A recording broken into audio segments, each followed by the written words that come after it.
I thought the days when the FBI was taking political prisoners was far behind us, but apparently that's where we're at again. My name is Tom. I'm reporting with the Daily Beltway. If it is your first time here, please go ahead and hit that subscribe button down below and hit the notification bell so you can stay up to date on all the latest breaking news. Well, apparently there was a raid on a journalist's home who apparently is just doing a really good job for everybody. He reports for ABC News. He's been doing some other work for other different agencies around the country and around the world. And he was actually pretty famous for what he does. But I guess he regularly came in contact with certain things that would be well protected underneath journalistic standards when it comes to whistleblowers and other protection pieces and things like that. I heard a couple rumors on the online forum space thingies that it possibly could involve Hunter Biden's laptop, and that would explain why they would take him and gag him and stick him in Guantanamo Bay for 5 or 6 months and not let anybody hear from him. We're going to go ahead and get into the news. We're going to be reporting with Fox News and Washington Examiner today. It says an award-winning national security producer has gone missing after the FBI raided his home months ago. James Gordon Meek disappeared without a trace back in April following a mysterious, heavily armed raid on Washington, D.C. penthouse apartment, Rolling Stone reported on Tuesday. The reason for the raid and his disappearance, as well as current whereabouts, appear to be totally unknown by the public. And these guys have a lot of resources. I mean, when journalists are looking for journalists, they got friends in the FBI, they got friends at the DOJ, they got friends who have they can check court registrars on the federal appeals. I mean, there's all sorts of things that these guys have tools of, and if they can't find him and he's legitimately disappeared, the government's up to some shenanigans. Maybe he got some alien documents, probably the Hunter Biden story. It says that he fell off the face of the earth, a former colleague told the news outlet, and people asked, but no one knew the answer, meaning that everybody was threatened to just shut up. I don't care what end of the political spectrum you're on. I don't care if this dude's the furthest left reporter in the world and he's just trashing Trump 24/7. If he had information that was important and the public needed to know about it, don't arrest the guy. I believe in freedom of the press. Again, I don't care if you're the furthest lefty or you're the furthest hardest right guy out there. I mean, freedom of the press is freedom of the press. I mean, especially when you talk to my right-wing buddies and everything else, we might not like, especially when it comes to freedom of speech, we might not like what you have to say, but we'll defend to the death your ability to say it. It says Meek was credentialed journalist for ABC News, having won several awards for breaking several major cases, including uncovering a United States military cover-up of the deaths of 4 Special Forces soldiers in Niger, which he made into a documentary, 3212 Un-Redacted. He is also a former senior counterterrorism advisor and investigator for the House Homeland Security Committee and was working on a book about the Biden administration's withdrawal from Afghanistan. They arrested him before the midterms and he could break his story. It seems like we're starting to get more and more into probably a corrupt Biden administration thing. It says the FBI raid on his apartment in April involved at least 10 heavily armed agents occupying several unmarked vehicles, including an armored tactical vehicle that an eyewitness said could easily be mistaken for a tank. Maybe they haven't seen a lot of armored vehicles. I mean, SWAT teams raid things in those big giant trucks, and it's just an armored APC.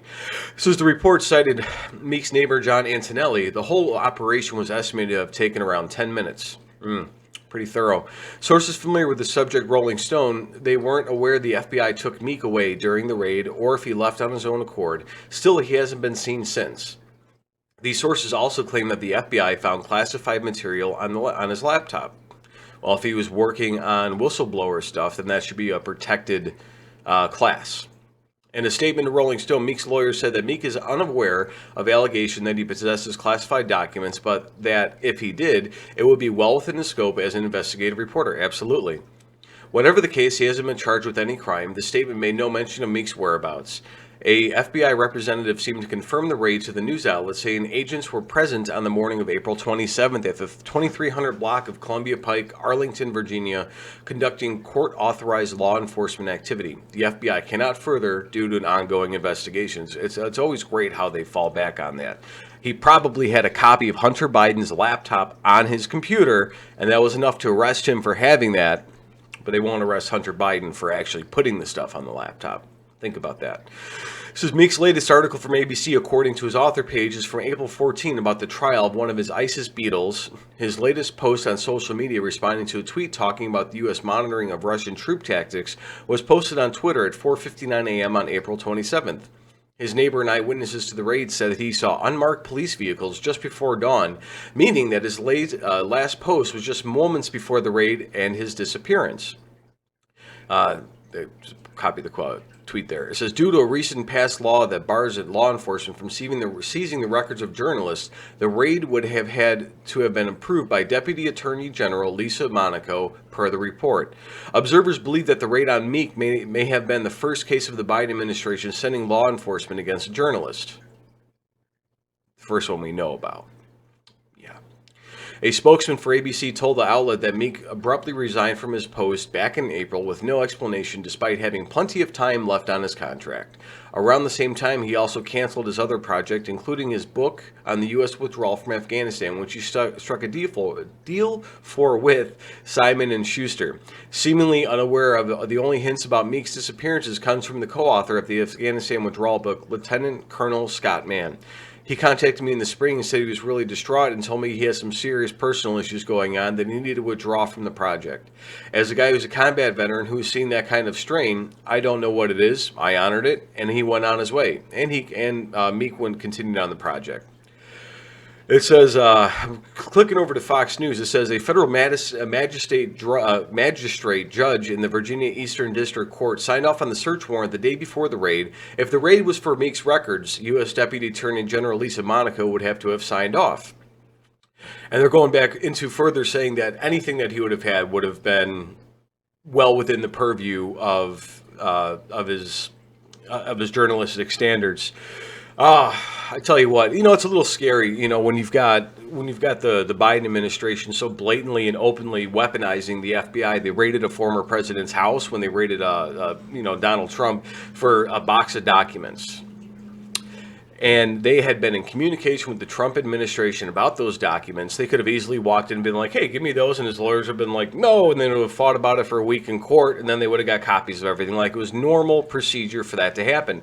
It's almost like the 30,000 emails on Hillary Clinton's server that got bleach bitted. And then, it turns out half of those were classified. And then you had the head of the FBI come out and say, well, yeah, actually, she did commit multiple crimes. But because there's an election, we're not going to go ahead and prosecute her with those charges. But if it was a Republican, then they would be doing the same thing. And again, I don't know his affiliations as far as it goes when it comes to his political affiliations or how he reports. I just know that journalistic standards and people who are reporting on actual crimes and things happening inside the federal government, especially with Afghanistan withdrawal, the first time in American history we've ever just blatantly left Americans to rot and said, oh, good luck to you, and then gave the enemy all billions of dollars worth of arms and armament. Yeah, so I'm going to definitely support James Meek on that one for being able to go ahead and call out those guys and do all those things that we need to. Let me know your thoughts in the comments below, guys. Please tell me what you think. I mean, do you think it has to do with the Hunter Biden laptop? Do you think it's something different? Do you think he just happened to get a whole bunch of stuff he had no business being in? Let me know your thoughts. God bless America.